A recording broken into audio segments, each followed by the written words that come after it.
కొంతమంది నువ్వు బాగా నమ్మిన వాళ్ళ నీ మీద నిందలేస్తారు చూసావా, ఆ టైంలో మనసు విరిగిపోద్ది. ఆ డిప్రెషన్ ఎవరు జయించలేరు. నువ్వు ఎంత ఆలోచనలు బయటకు వద్దామనుకుంటావో అవే ఆలోచనలు ఇంకా ఇంకా ఇంకా నేను బాధిస్తాయి.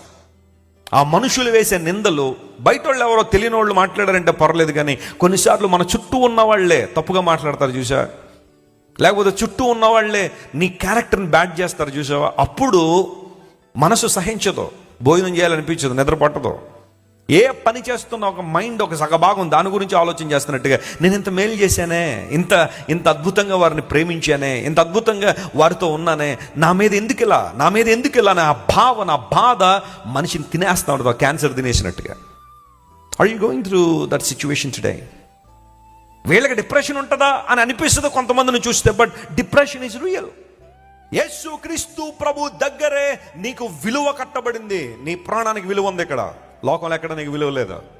అందులో నేను తక్కువగా చూడొచ్చు, ఇబ్బందులు పాలు చేయొచ్చు. బైబిల్ సెలవిస్తూ ఉంది, మీరు విలువ పెట్టి కొనబడ్డారు గనుక మీ దేహంతో దేవుని ఏం చేయండి, మహిమపరచండి. యేసయ్య మనల్ని ఏం చేశాడని చెప్పండి, విలువ పెట్టి కొనుక్కున్నాడు ఆయన కోసం మనం జీవించాలని.